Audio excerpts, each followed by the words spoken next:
Welcome to the Dr. Dad's podcast, where a naturopath and chiropractor come together each week to share lifestyle medicine, health advice, and inspiring interviews with some of the top experts in health and wellness, bringing you the latest in nutrition, exercise, ancient healing, toxins and detox, your microbiome, mindset, hormones, brain, and much more. Stay tuned. We're going to teach you how to experience growth daily. Okay.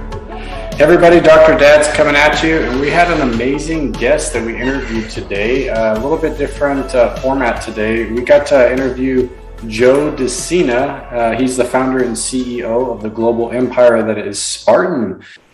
All right, Joe, real quick, man, just kind of want to say we love the book, man. Very much needed in this time, so appreciate you for that.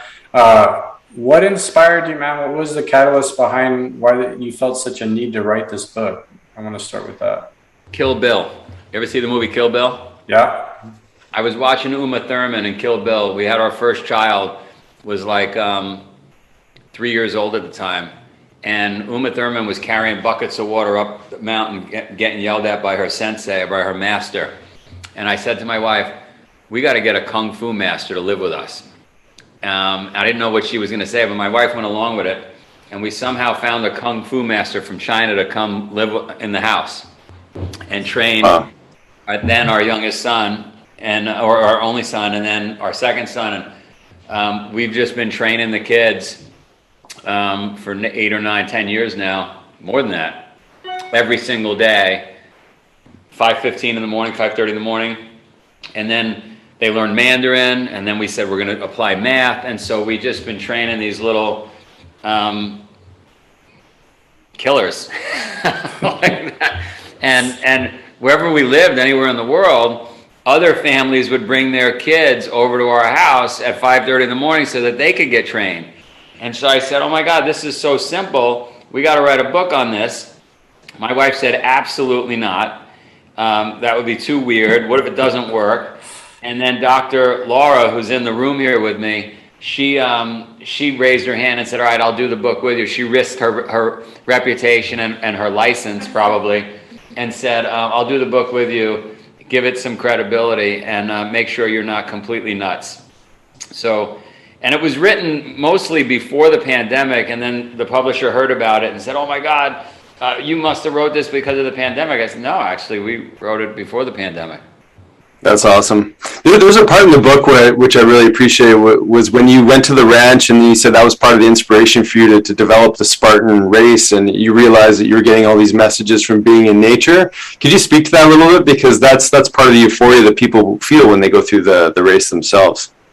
Yeah, we are animals, and the analogy I like to use was at one point I had 8 dogs on our farm in Vermont and a Kung Fu master. And I learned a lot about dogs. When you have 8 dogs, you learn a lot. And I noticed that if you leave the dogs in the house for too long, they get crazy. They start fighting with each other. They start ripping things apart. But if you let them run around outside, they're pretty happy. They wear themselves out. They get tired. They're exhausted. They're happy as can be. And I thought, wow, we are just like dogs. We're animals. At the end of the day, we forgot that we're animals because we wear suits and ties and get dressed up and put fingernail polish on and think that we're different, but at our core, we're animals. And if we sit around inside all the time, well, we get grumpy and depressed, and we don't communicate well and unhealthy. And we need to run outside, just like those dogs. And so we started this company called Spartan, and we got people running under barbed wire and climbing walls and jumping over fire and carrying sandbags and doing all kinds of crazy stuff you'd see in the military. And people would come to the finish line, surprisingly to me, because I hadn't worked all this out in my head yet, transformed. Oh my God, you changed my life. I gave up drinking. I'm back with my husband. I'm back with my wife. I no longer take drugs. Whatever the transformation is, I started a business. And it didn't matter where we went. If we were in Malaysia or we were in China or Siberia, it didn't matter where we went. It was the same exact story. So deep down inside, this species, doesn't matter what country you're from, what religion, this species needs to get outside, breathe heavy, sweat, get to the point where they're just broken, and then pick themselves back up and somehow get to the finish line. Love it. So Joe, real quick, man, I want to dive a little bit into the book and talk about some of these things that you hit home on, but let's just talk about this whole idea of, where children are at in this day and age, why resiliency is so important, and how as parents, we need to make sure this is a big part of our parenting as well.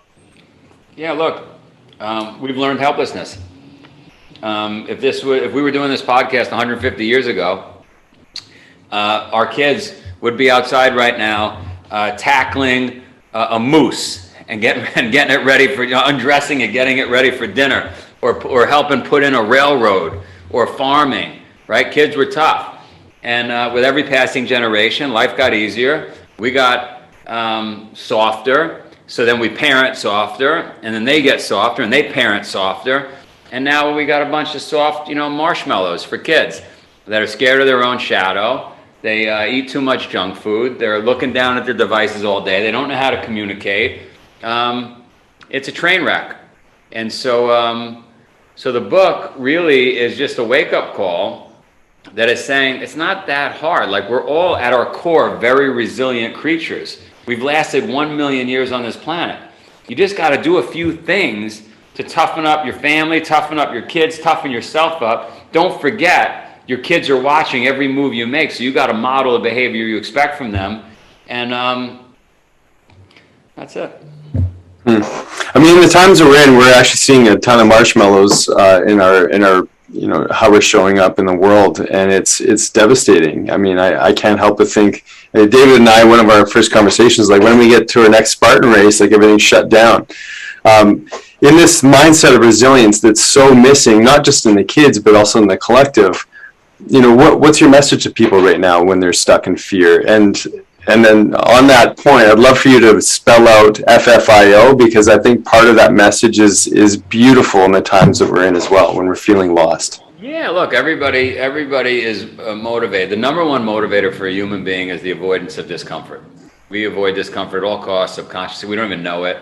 And it's kept us alive, right? We don't freeze to death. We don't melt. We don't fall off a cliff. But subconsciously, it holds us back. And we don't want to explore and get outside our comfort zone. And that comfort zone keeps becoming a smaller and smaller place with every passing generation. So I would just say to folks, look, I get it. You're afraid. You don't understand why this guy Joe is suggesting you go climb a mountain or do something uncomfortable when you're perfectly happy on your couch watching Netflix. But try it. Because I've had 10 million people do it, and they can't all be wrong. But they all raise their hand afterwards and say, oh my God, I am so glad you made me do that. And this is the crazy part. If it was raining that day, or snowy, or a lightning storm, or whatever, they say it was even better, which is not what you would expect, right? The worse the weather is, the worse the experience, the happier they are at the finish line. And so I would just say, try it. Just trust me and try it. 10 million people can't be wrong. And I don't know what the second part of the question was. I forgot. The FFIO. FFIO is I've been running businesses since I was a kid. And everything that can go wrong went wrong. You drive an hour and a half to a customer's house. You go to take care of something, and you don't have the part in your truck. My truck would break down. I'd run out of gas. Whatever would happen. And I adopted this saying in my own head, fucking figure it out, FFIO. Like, there's nobody I could turn to. Am I going to call my dad? Like, I got to fucking figure it out. I remember pushing the truck because I ran out of gas, like literally out in traffic, pushing my truck to a gas station, right? Like, I can't steer at the same time anyway, fucking figure it out. I love it. We got time for one more. Yeah, so for parents, man, if let's say there's too much coddling, they're not moving their kids through enough adversity, and I mean, what would you say to parents to get started outside of just like, hey, let's start getting them outside, pushing their limits? I know every parent, they find themselves in these positions and times when the kids are complaining or whining. I remember in the book, you're talking about the death race camp you have for kids during the summer and how they all wanted to give up and, they're crying and stuff like that. You're obviously amazing at what you do and helping transform people through these mindsets and this mental toughness. What would you tell parents right now with their kids who want to make this shift to get their kids more resilient, to help them move through all this adversity, if that's not something that's the norm for them? I would say you have two choices.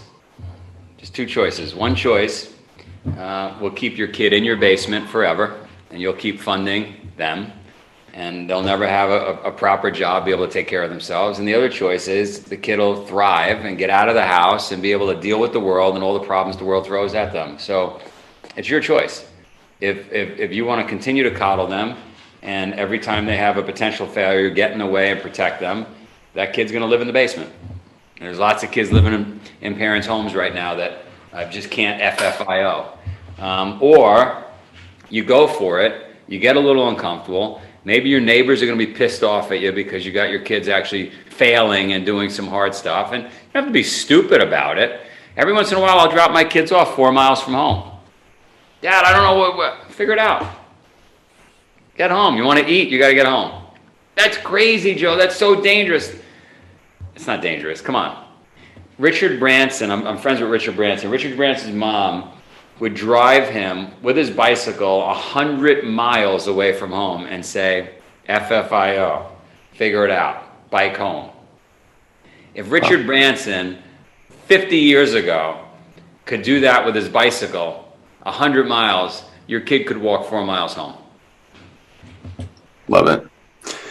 There's so much inspiring information in the book, Joe, and we're so pleasure that you were able to take some time out to speak with us today. Any last messages for people? I mean, you dropped a lot of wisdom in a short period of time, but Spartan races are back on now, as far as I can tell. Any last messages for our listeners? Yeah, if you want to have some fun, maybe do it for Halloween, I would go down the basement and turn the hot water heater off for a day. Let's get the whole house. Let's get the whole house taking cold showers for one day. Let's see how that goes. Love it. Awesome, Joe. Thank you so much for all your wisdom. See you guys. Thank you, Joe. Blessings. You guys are awesome. Bye. Bye. So we just got off an interview with him, but now me and Nick are going to kind of dive into some of these principles of his new book called The 10 Rules for Resilience, Mental Toughness for Families. Dr. Nicholas Jensen. Hey, buddy. I couldn't help but think when we were talking to him just what it was like going through the Spartan race experience that we had in Seattle.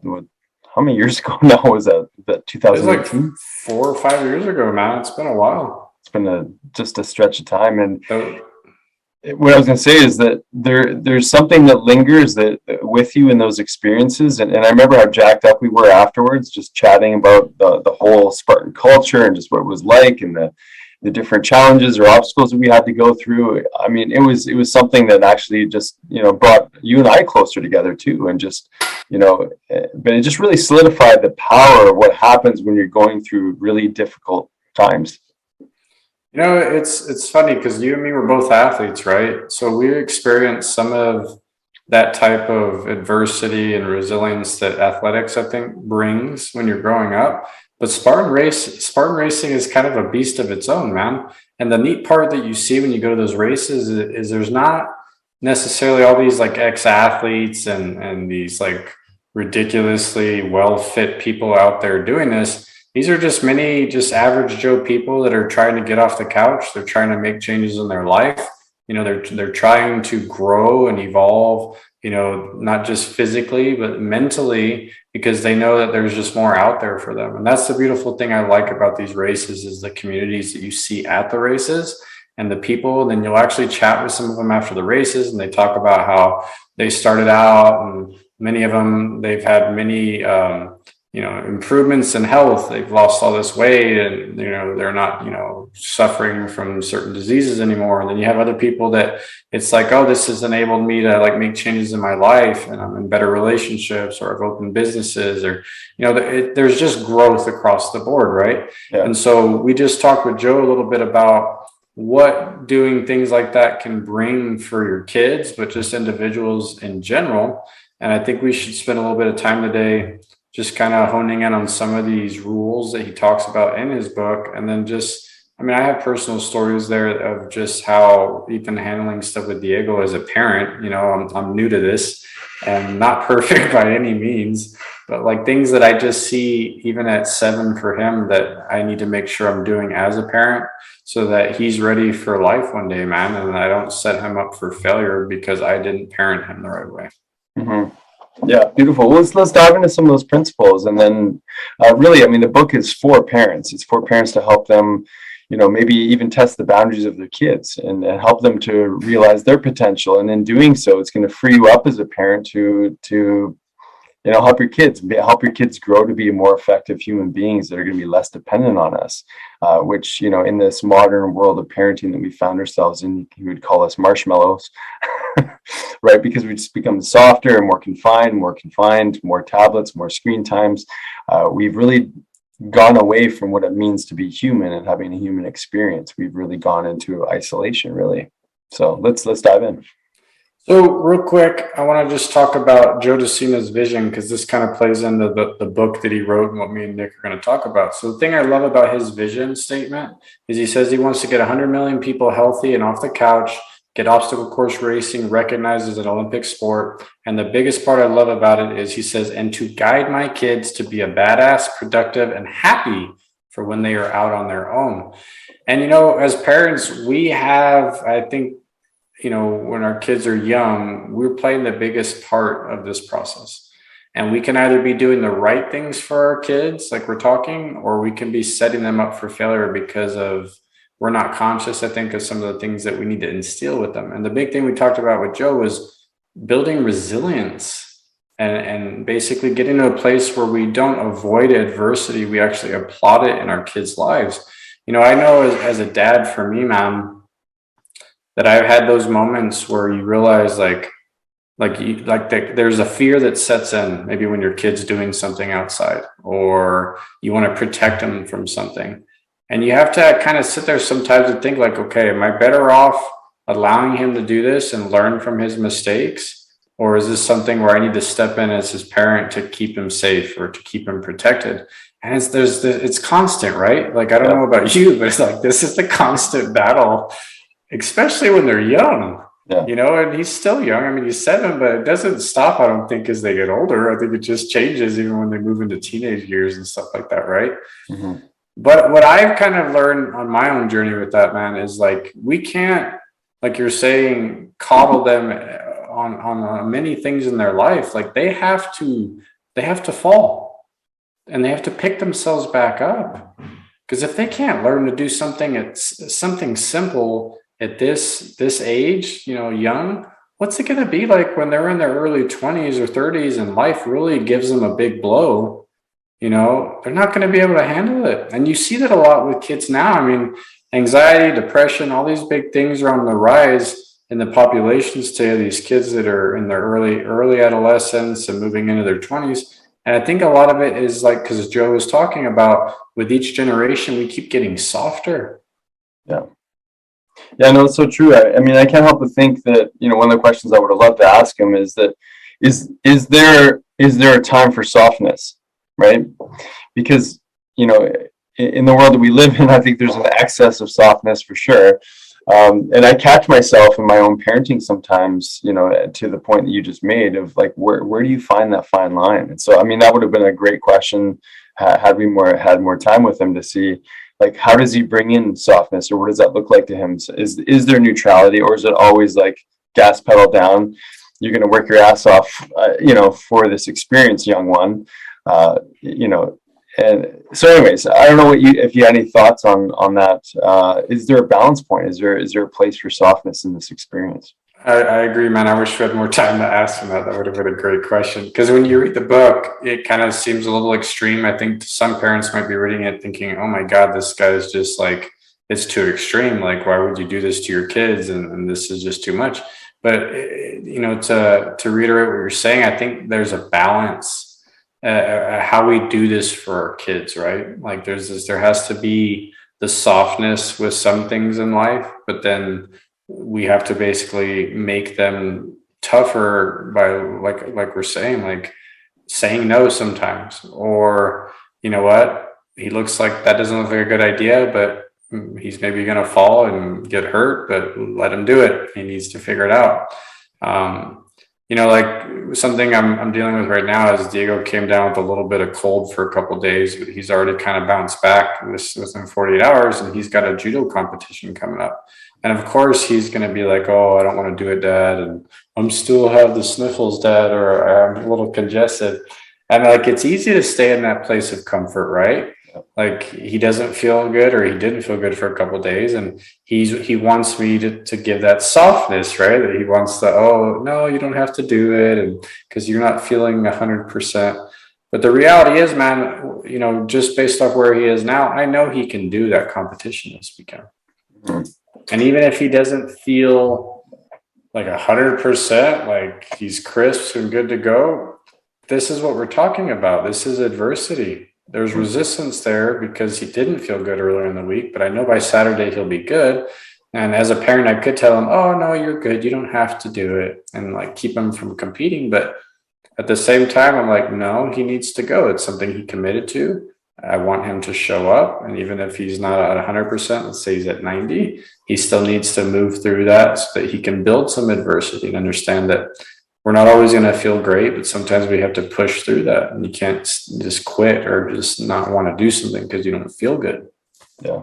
There's something powerful about, to get back to the Spartan race, where I think when people are put in sort of an extreme environment or extreme to what they're used to, it awakens something in them that they didn't realize was there. Like, for example, when would we ever go swimming in a mud pit, and like sort of wrestle your way out of it, or, it's cold too, right? Yeah. Not just that it's a mud pit, like the water when they dunk you, like shocks your body. Yeah.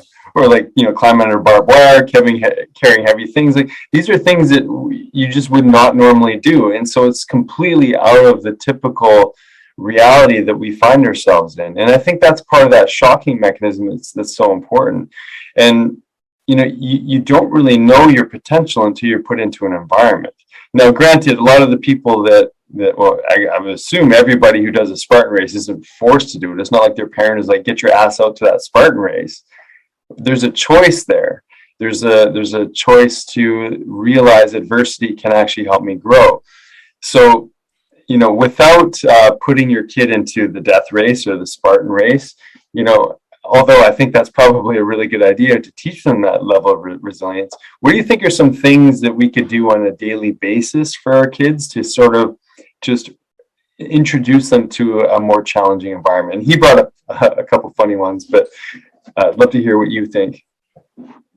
Like with Diego, one of the things I've noticed that Spartan racing has done for him, and it's kind of translated into our everyday life, kind of on the subject of what you're talking about, is he's done a couple of the kids' races, and I saw a confidence kind of come out of him whenever we'd come back home after we'd go and do those, to where he was okay with getting up really early with Dad and going outside and starting to exercise or go run around with me, while I was training in the morning and things like that. And you don't expect that from like a 6 and 7 year old, right? Like, I know when I was that age, like I wanted to sleep, man. Like I didn't want to get up and go work out in the morning. So it's interesting, but I think putting your kids on a schedule, and Joe talked a little bit about this, and creating a little bit of discipline and things that they're having to show up for every day, right? Because I think you can build more resilience in your kids by having them on somewhat of a schedule of, we're going to get up and do this every morning, and we're going to be consistent with this. And this is because, sometimes you don't feel like getting up out of bed. Even as adults, right? We have mornings we didn't feel like as rested, but we still have to get up and go to work and go do what we need to do and take care of business. And as kids, I think if there's somewhat of a schedule, like, okay, we're going to get up, you're going to do some exercise every morning for an hour, and then you're going to go to school, you're going to start your day. Imagine how much more resilience you'd be building over your kids over time, just to get them in that, it just becomes the norm for them, right? So it's not as big of a deal when other things come up. He briefly talked about the cold showers. What an easy way to start building resilience in your kids. He's like, for Halloween, turn off your water heater for 24 hours and see how your family does. We're so stuck, like he talks in his book, in these comforts, whether it's our thermostat's always like at 69 and the house is always cool, or we always have warm water when we shower. Like, our nervous system doesn't get much variation in having to adapt to different extremes. And to what you're saying with Spartan races, you get put in an environment of extremes. And many people that don't get to experience that in everyday life, their nervous system has to adapt in that real time during these extremes during the race. And there's something almost in our DNA that our body needs this, right? We talk about the importance of creating adaptation for your body. And you build resilience by constantly making the body move through these adaptations. But I think there's got to be some disciplines and variations of how we do this. But I think, whether it's getting your kids up early in the morning, making them exercise, getting them outside doing things, lifting heavy things, making them go on runs or walks with you, whatever that may be, activities even, just to have fun. Making them take cold showers every once in a while, just leaving the water cold. They're going to be complaining and sitting there and whining, but they'll be fine, right? Like, things that we can control to some degree, but then it puts them in a little bit of discomfort maybe, but there's consistency behind it. Yeah. And I mean, another one you brought up, he talked about Richard Branson and how his mom would drive him like 100 miles out with his bike, and he had to find his way home. I thought that was a beautiful description. I mean, when we were kids, we would walk to school, we would walk home from school. And I can't remember what age that was when we started doing that. It was fairly young. It was probably around the age of where my boys are at right now. For sure, Kyan, our eldest. And it made me go like, yeah, like, there's an experience where they're not really tasting independence at a young enough age. That's an opportunity. Maybe they walk to school. I mean, obviously you might want to be a little bit closer, maybe not 100 miles away. But I think there's an opportunity there for kids to realize a little bit more independence. And that's part of their resilience, that, mapping their way back home and just having a little bit of freedom, maybe to sort of decompress after that day at school with all their friends, and they get a little quiet time and that little bit of boredom while they're walking. Maybe that's part of the experience, and that sense of adventure. And whether rain or shine, maybe that's going to happen at the Jensen house. We'll see. We'll see how that goes. They're pretty hard to get them motivated in the morning, but maybe that's something we can work towards. Well, it's important, man. And like the saying you were saying, that was it FFIO? Yeah, and for fucking figure it out, right? Yeah, fucking figure it out.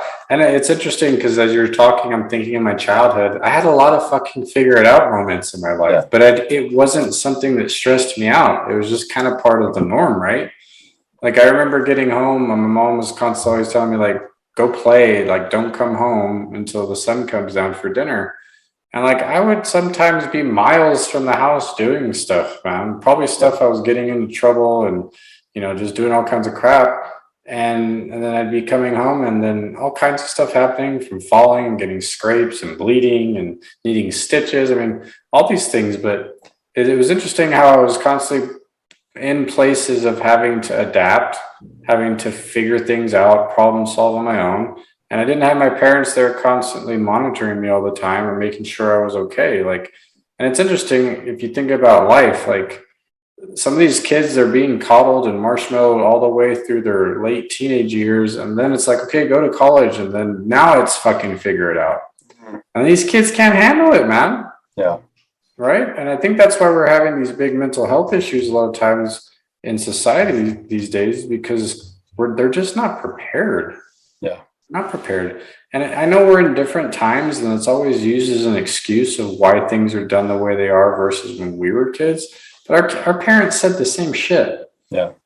I mean, didn't they? They said the same shit. Like, so I think with every generation, we justify why we don't want to maybe do some of the things we did when we were kids, and we want to make it easier. But we're not helping our kids by doing these things. I think we're actually causing more harm than good when it comes to stuff like that. Oh, absolutely. It was funny because when I was listening to him speak, I was kind of like, oh, it's just kind of like my dad talking, it was like my grandpa.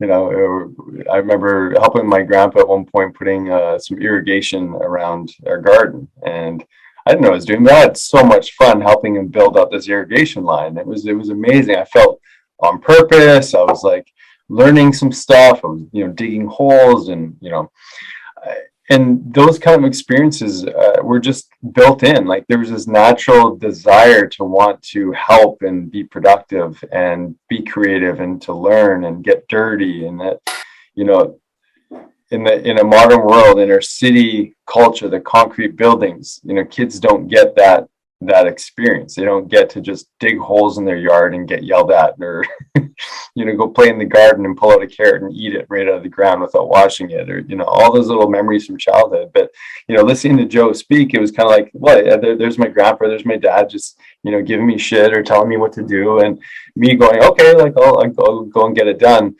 And then fast forwarding into our own parenting style, we first started off in the city, concrete jungle, no play space, whatnot.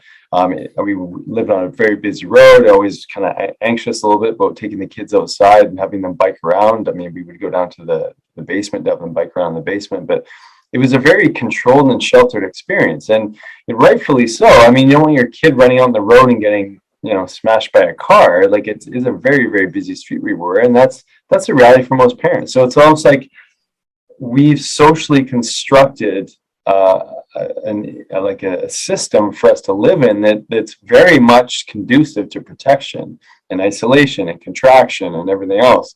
So the answer really is to start to feel your own expansion again. I think is you got to get back in nature.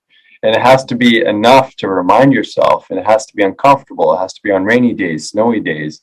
You're saying the people that were going through the Spartan races found that their experience was better when it was like lightning and thunder and snow, when they're running up these hills and mountains, and, you know, doing the obstacle races when it was like, you know, near impossible to climb a slippery wall when it's pouring down rain on you.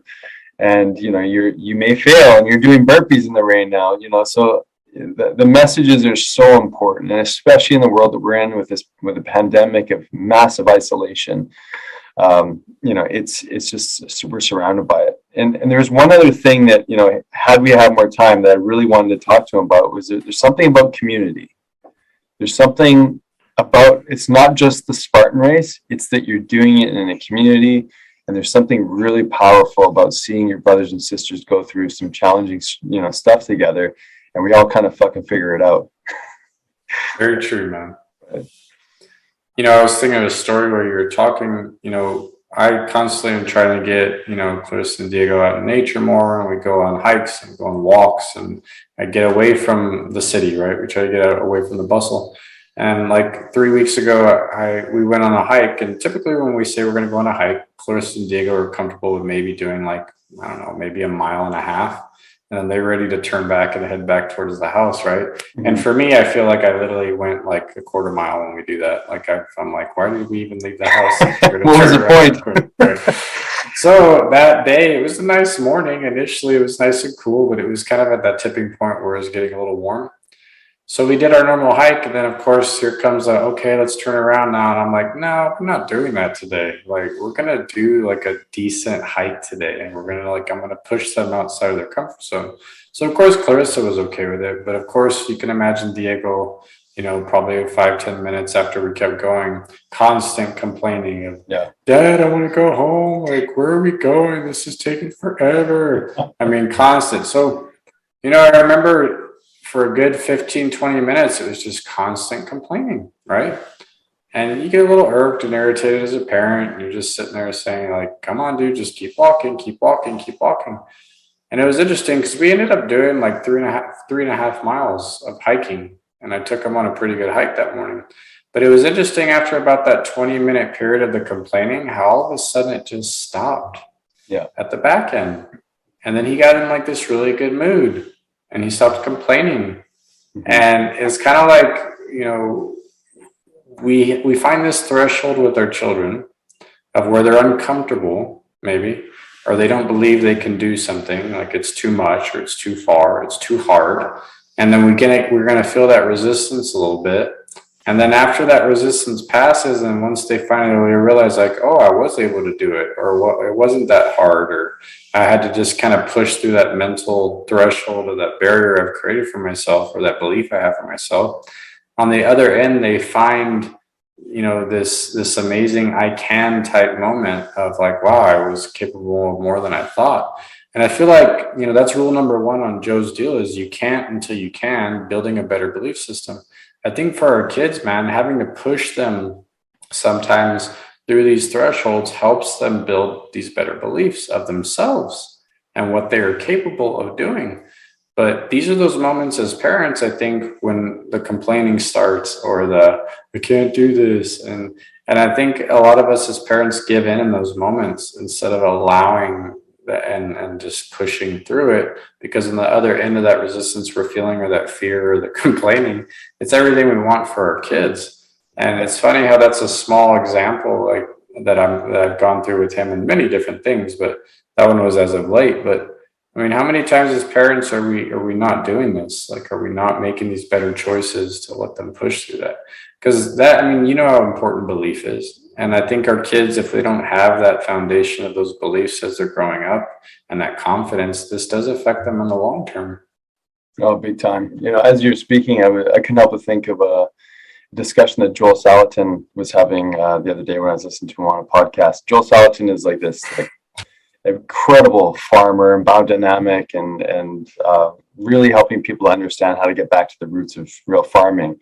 He's saying, obviously in our modern world that we live in, like how we're setting up, chicken houses and, pig farming and all this stuff, all these like enclosures, and he was talking about the pig specifically. He's like, it's not hard to grow healthy, happy animals when you give them the right environment. Everything's about the environment.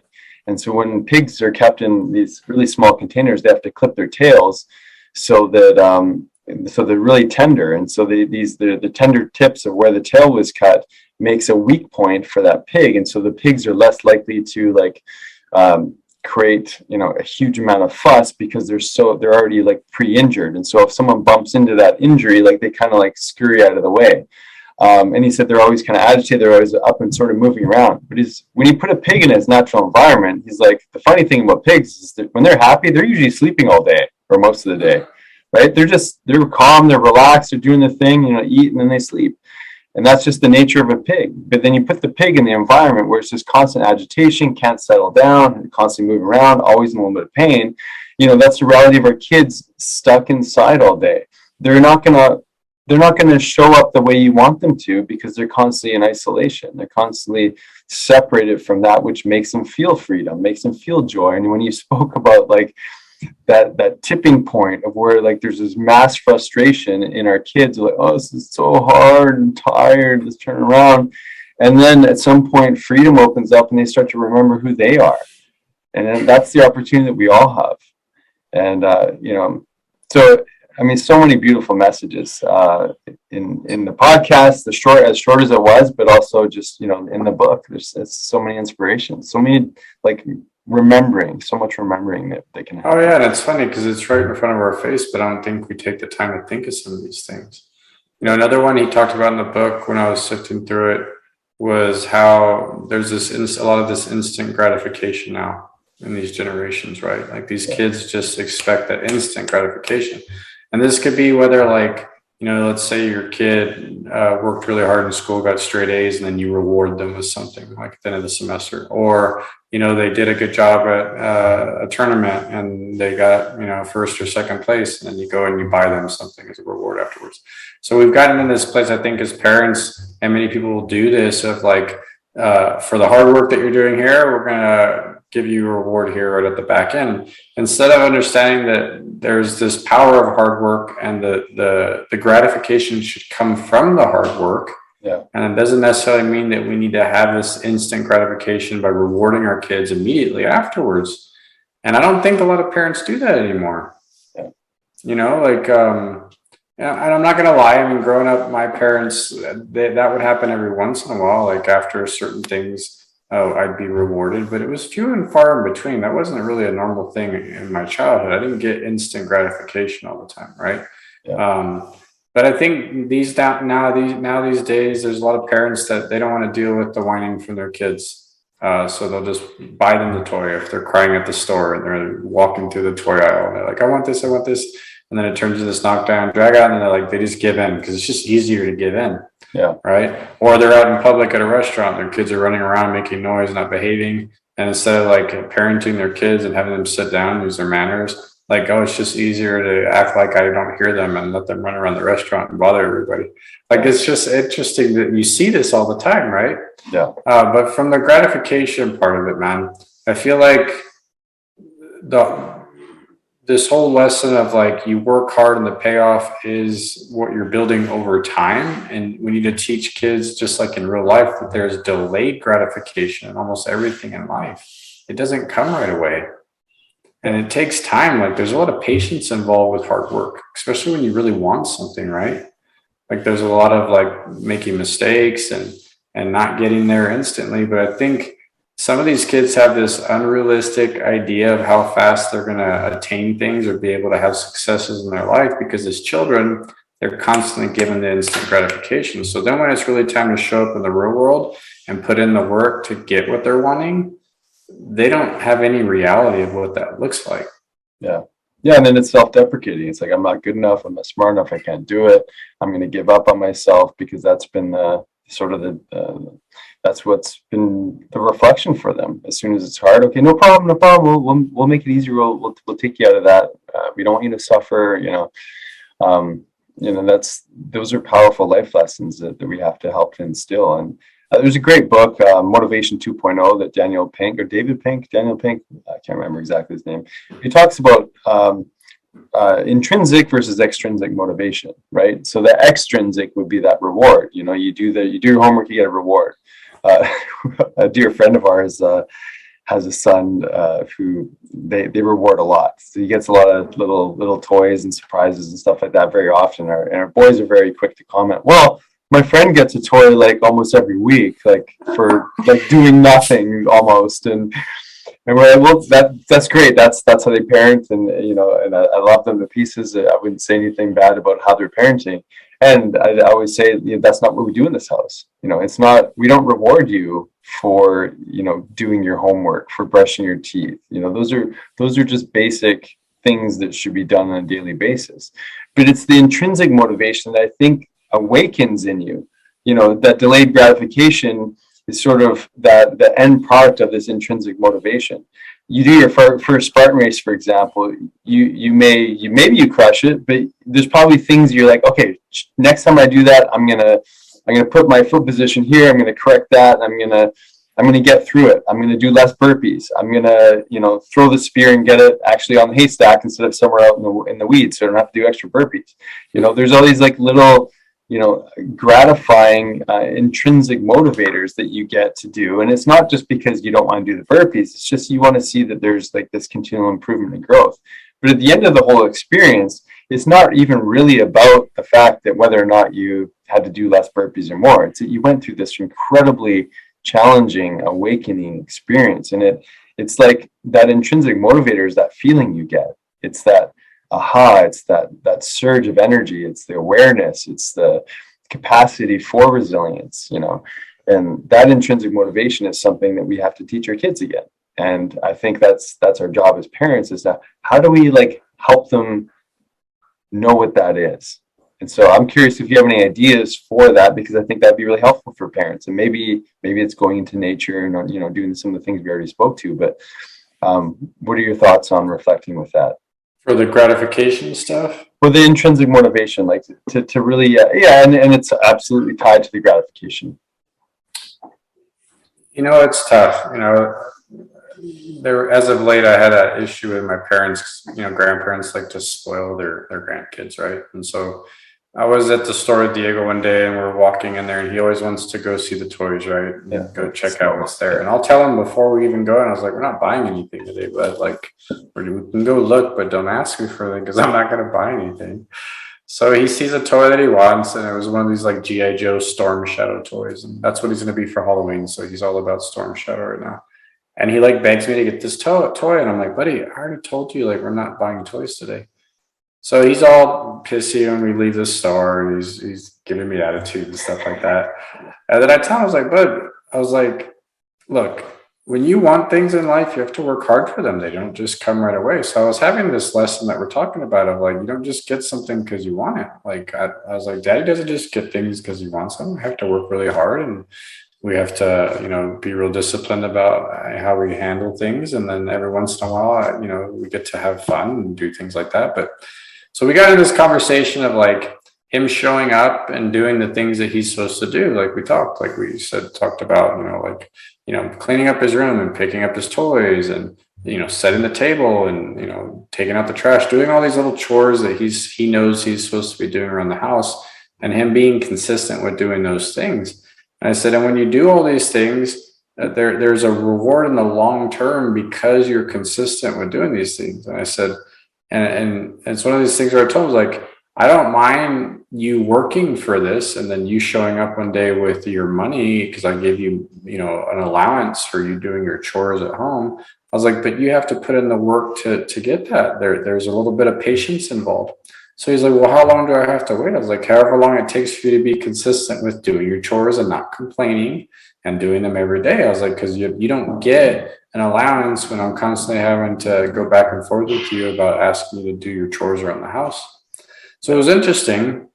We have this like little tiss after the store, but in the next 2 weeks, I just saw like a different kid. All of a sudden, like he's picking his stuff up. I only had to ask him once, and he's going outside to do his chores. I only had to ask him once, which is usually a little bit of a back and forth for a while. And then like we're getting in this nice, like solid, like flow and where he's doing really good. And I'm like, oh, cool. I'm going to be able to give him a little bit of his allowance in a couple of weeks because he's been working hard, and then he can maybe go buy his toy. And then he comes home from grandma and grandpa's one day with the toy, and I'm like, oh my God, man. So it's interesting because like grandma and grandpa, they give in, they want to be grandparents, right? That's whatever they think they're. But I got so upset with my dad. I was like, Dad, you just killed like this life lesson I'm trying to teach him about this whole instant gratification thing, and that he has to work for what he wants if he wants those things. I was like, I knew he wanted that toy, but I was making him be more consistent with things at home. And my dad's like, oh, I'm sorry. I was like, you need to help me out with this, right? So sometimes there's other people in the family running interference on this a little bit, because you get one thing from mom and dad, but then you go to grandma and grandpa's and that's another thing. But the reality of that, man, is like, we're already at that point with him where we're trying to have this delayed gratification of having him to understand that if he wants things, he has to put in work. And that's one example. The other thing is like with judo, he talks about wanting to be really good at martial arts. And we tell them, look, you got to put in the work. And so it's a hard lesson I'm learning as a parent to teach these kids this whole delayed gratification thing. And what you just do is the reward. And like you're saying, they need to learn this intrinsic. It needs to come from an intrinsic place versus this extrinsic. But I think it's so upside down with most people. And as far as advice to parents, man, I think one of the biggest things, like I tell people, is number one, you need to find awareness of where you're at as a parent with your kids. That's the first thing I would tell you. Like, what are you doing? How are you handling these particular things that we're talking about? And then if you find that you're upside down and it's more extrinsic, like Nick's saying, then maybe it's time to start making, mild changes. Don't flip a 180, because then your kids are going to flip out on you, right? But find ways to start shifting this to this more of like the hard work and this delayed gratification, and build more patience in your kid. I mean, Joe talks about that Marshmallow Experiment that they did years back with the psychologists, where they took, 5, 7-year-olds, and they put a marshmallow out in front of them. And they said, okay, you can eat this marshmallow now, or if you wait 15 minutes, we'll give you 2 marshmallows. And I think the result was 1 in 3 kids wouldn't eat the marshmallow. Mm-hmm. They would wait, but it was only 1 in 3. 2 out of the 3 would always just eat the marshmallow and wanted the instant gratification. And it's interesting to see they followed up with these people back in their 20s and 30s, and the kids that waited, the 1 in 3. They were very successful. They had businesses, or they went to school. They had jobs. They didn't have like anxiety or depression in their lives. They handled life very well. And the other kids that wanted the instant gratification, they were in trouble with the law. They had drug issues, anxiety, depression problems. Like, it was a completely different, result based off of something that just started in childhood. So it's interesting when you look at a simple study like that, But look at the importance of what we're talking about right now for this whole like helping your kids build this patience and getting them out of this instant gratification in life. And that's it's such a core fundamental, rule, I think, that needs to be understood. It's earned, not given. Yeah. Especially, I can't help but think, the world that we're in, the ideas that we're bought into, and there's so many, whether it be, health to, finances to, hedonistic sort of lifestyle versus more of like a disciplined lifestyle. There's so many constructs, I think, that we get stuck in. And I don't think we're giving true appreciation to just this core mindset. There's our ability to create an environment for our kids to actually develop some more of this delayed gratifications, to start to really appreciate the feelings that are going on inside their body as a way to use them as a fuel to learn or to like help them make decisions at a young age. And I think that in our, I guess maybe our need to prove ourselves right over the other person, or our needing to please, I think that can happen in a slightly different way for different people. But we sometimes avoid those conflicts with our kids, right? So we can either be, the oppressor or like the bad guy and, make things happen a certain way, or we can be more passive with our delivery. And at the end of the day, just like the conversation I had with Diego, all of these connection points actually open space. And so I think it's easy to label something as good or bad, or as like, this is how I should have done it, or what have you. But at the end of the day, like, when there's a bit of friction, a bit of resistance, or even just it could even be a soft or open conversation where you have to come at it from a different angle. It creates these opportunities with your kids that doesn't just go, okay, you're bugging me, here's a tablet, or you're bugging me, sure, I'll get the toy. To really feed that opportunity for connection, I think is really what we're looking for. Something that I had a conversation with my son kind of around these topics, both of my boys. I was so pissed off one day on driving them to school. And I was getting on their case because like it was like one thing after the next that morning. It was, they're not helping out, they're not getting themselves ready. It was a really frustrating morning, and obviously lots of stuff just happening in our own lives, and we get distracted from what's going on in the moment. You kind of just want to get the little fuckers out the door. Part of my language, but I want to let you know like kind of what I was feeling that morning, right? We've all had those moments as parents. Yeah. And I found myself just on this like monologue of complaining to them about how they're not showing up the whole way to school. And inside I could hear this voice going like, Nick, you're gonna leave them for the day. And they're rattled, they're anxious. By the end of the conversation, I felt like such an asshole. But my younger son was like miserable and crying. I'm like, you're not leaving this car until we really figure out what's going on. And I felt like a piece of shit, really. I felt like a horrible dad, that I had like created all this anxiety because I was so irritated with them. And then off they go for the day. And so, anyways, that felt like a turning point for me. I realized like my kids are not going to respond to my anger as much as I want them to, as much as maybe I've told myself that could be a strategy. And I know that like whenever something like this comes up, it does create an opportunity for connection in a different kind of way. But what I told them, I said, listen, I don't want to show up like that for you guys anymore. I recognize that when we say goodbye to one another, I want it to be in a loving place. And if I have challenges with you guys, I want you to know it's coming from a place because I haven't yet figured out how to communicate effectively to you. And I want you to know that I'm going to do whatever I can to be better, not to yell, because I recognize that yelling doesn't actually get us anywhere. As much as like I want the moment to pass and you guys just listen to me, that's not the way through. So I sort of created this like shift in our relationship, and it was really beautiful because there was times where they kind of provoked me, and I just decided, I'm going to stay neutral with this, but I'm going to be firm, but I'm going to stay neutral. And just making that commitment to myself actually made a massive change in our relationship. And I'm curious to see how it unfolds. But it's funny how strong that voice is. Like, because when we get put into that environment and that triggering mechanism is there, bang, like it's such a strong neural pathway to drive into anger, frustration, and whatnot. But until like I had to realize that I wasn't creating a space or opportunity for an optimal conversation. And what I also realize is that we need more connection time. We need more play time. So as I'm speaking this, as we talked to Joe, as my plan was in this previous week when this all came up, I'm recognizing that we just need to put them back in their environment so they can play again. And we need to be there with them. We need to be out in nature with them. And that's where some more of this magic can happen.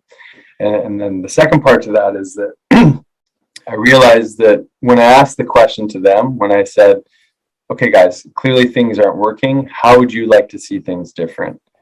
And if there was a day where Sonny and I were in the park, we were on a walk with them. And we said, okay, Mom and Dad have tried. We're going to sit here. You guys go over there. Like we're inside this little walking park or forest. You guys go over there and chat it out. You guys figure out what's going on. You come back to us with a plan. And then we'll have a little negotiation. And just doing that, giving the kids freedom to decide how things should go, that was another strategy we found to be very effective. So I just wanted to bring that in, like, it's something recently that's been a massive struggle for us and something that we've sort of found a new way through. Ditto, brother. Thanks for sharing too, because I'm literally on the same kind of thing. I mean, our kids are at very similar ages, right? And yeah. I think this year that exact theme is played out for me as well. And it's funny because the 2 points you hit on, the first one was I've learned, kids, there's 2 buckets we're filling, right? There's the attention bucket and there's the power bucket, right? And kids, if they're not getting enough attention, right, they're going to use their power to get any kind of reaction from you, whether that's good or bad, right? So even if we lose our temper because they're acting up, they're getting attention from us, right? They're going to use that power to do that. And so once I understood more of these things and realized, okay, so how do we, Diego loves attention from mommy and daddy, and he's constantly starving for both of us to get it, right? And he'll get it good or bad, right? So it's either he's gonna get that energy from dad in a good way, or it's gonna be something where he's getting it in a bad way. And I got to a place like you, man, where I had that moment of I was yelling, I lost my temper, and I realized, like you're saying, that inner voice kicks in. I'm like, dude, there's got to be a better way to do this because you're not getting through to this kid. Like, and what I finally learned by just educating myself and trying to build more knowledge on this is, we show up as 3 different people all day, right? We show up as the parent, which is kind of when you're telling your kids, go wash up or get ready for bed or, do these things around the house. And this is typically either when we're pointing our finger or telling them to do something at home. And then we show up as adults throughout the day in our jobs. This is more of a passive state when we're interacting with people. And then there's the child state, right? So these are all the 3 egos that we move into all day long. And the reality with kids, man, that I'm understanding finally by putting this into practice, because it's not something I was really aware of. And you hit it right on the head when you said we need more play time. We need more of that connection time. Is the only time your kids really feel like they're connecting with you is when you're in your child ego state, when you're getting on their level, when you're just being a kid and you're one-on-one with them. And I'm not talking about like we're watching movies, you're playing video games and technology. I'm talking about like you're just being with your kid and putting yourself back into that child state and just playing with them. And committing a small amount of time every day to your kids to do this, whether it's 10 minutes or a half hour, it doesn't need to be a lot. There's just consistency needed there. So what I've learned from the bigger picture, man, is like if I don't have that consistency with my busy schedule and I'm not getting that quality time with Diego where it's just like one-on-one daddy and Diego time, that's when his behavior starts to shift. That's when he'll use his power to get the attention, whether it's good or bad. And when I dial back in and find more consistency of having that special one-on-one time with him and making sure that he knows it's daddy and Diego time, and I'm labeling it that way, whether it's again like 10 or 15 minutes, or we spend an hour or an afternoon doing fun stuff, it fills his bucket, man. And then the power struggles aren't there anymore. And the attention, giving attention nonstop's not there anymore because he's getting that little bit that he needs to fulfill him all the time. And that's really all they're searching for, right? But I think where a lot of parents make mistakes, and this is me included, man, because I'm with you on what you just went over, is we don't dip into that child state enough with our kids. Yeah, love it. And that's the key. is you can't be the parent, you can't be the adult. You have to go into child mode with your kids. Mm-hmm. And if you can do that and be consistent with that, you'll see a different kid very quickly. And the connection is heightened. And you're fulfilling the need that they need in the right way. And then you're getting what you want out of it as a parent. Love it. And that right there, I think that's, the first question that we would have liked to ask Joe on this topic is, how do you bring in the softness? And it's softness maybe isn't the right word, but it's just the realness, the fulfillment is that time for connection. You're building that, whether you're like chopping wood outside or running up like crazy hills, or you're playing Lego on the floor with them. Like that's the opportunity. The connection is where you don't have to be that drill sergeant. You're in there, in that experience, in that environment with them, in that, like, as you said, that childlike state.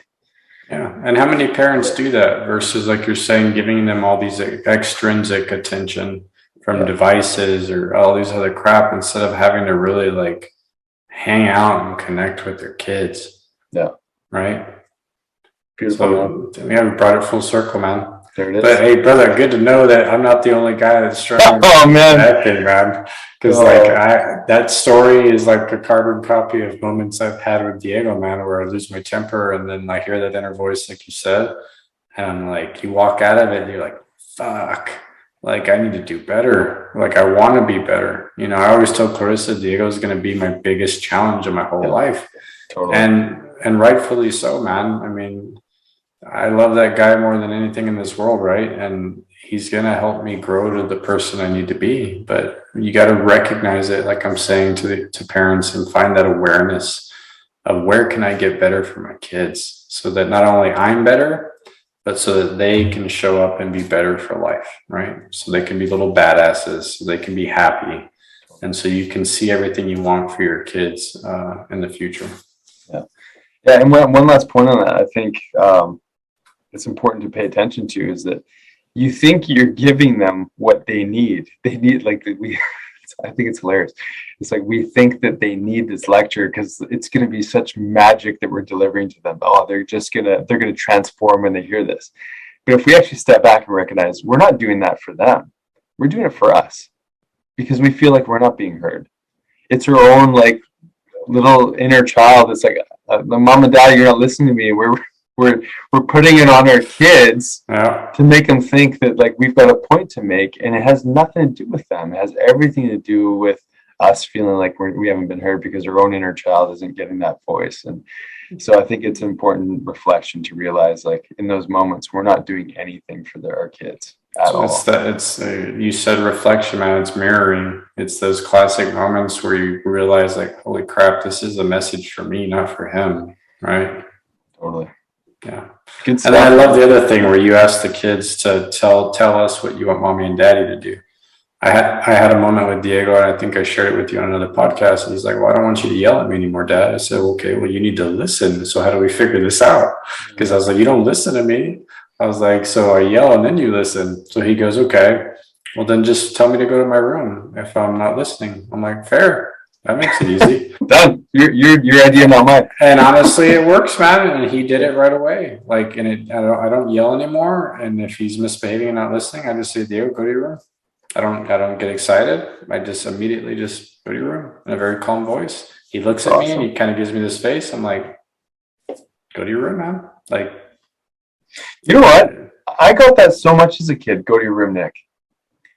It was like, go to your room, Nicholas Jensen. Like, I get the full name, but I haven't used that once. I'm just realizing I haven't used that once for my kids.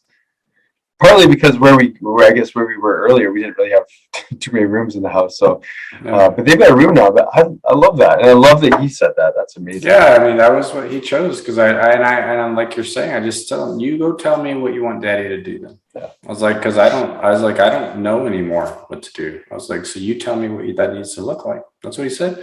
He's like, well, just send me to my room, Dad. I said, okay. Perfect. But I said, you have to hold up your end of it then. I was like, if I say to go to your room, don't argue with me, just go and know that it's because you're not listening. Amazing. So, good stuff, man. All right, buddy. Well, there's so much for me to chew on in this conversation. I got so much out of it, both with Joe and I think that was a good catalyst for this conversation. And, back and forth, like two dads figuring it out, right? And, you could be a mom listening, you could be a grandma, it could be whatever, but I think we can all take this message of resilience to heart and, think about some of the things that we addressed. And we'd love to hear from you. Let us know if you figure out some cool tricks and tips and things, whether it be through our Facebook page or, you can comment on the podcast on YouTube or Podbean or wherever you're listening to it. We'd love to hear from you guys. So, David? Well, and I challenge our listeners, go hit up a Spartan race. Have your kids do the Spartan Kids stuff. It's an experience. It's life-changing. Start that journey. You won't regret it. So good. All right, brother. See you next time. All right, brother. Love you, man. Thanks for listening. If you enjoyed today's podcast, please be sure to subscribe to the Dr. Dads and share with your family and friends. You can also follow and interact with Dr. Nick and Dr. David on Facebook and Instagram for a daily dose of inspiration and the latest in health and wellness. Be well.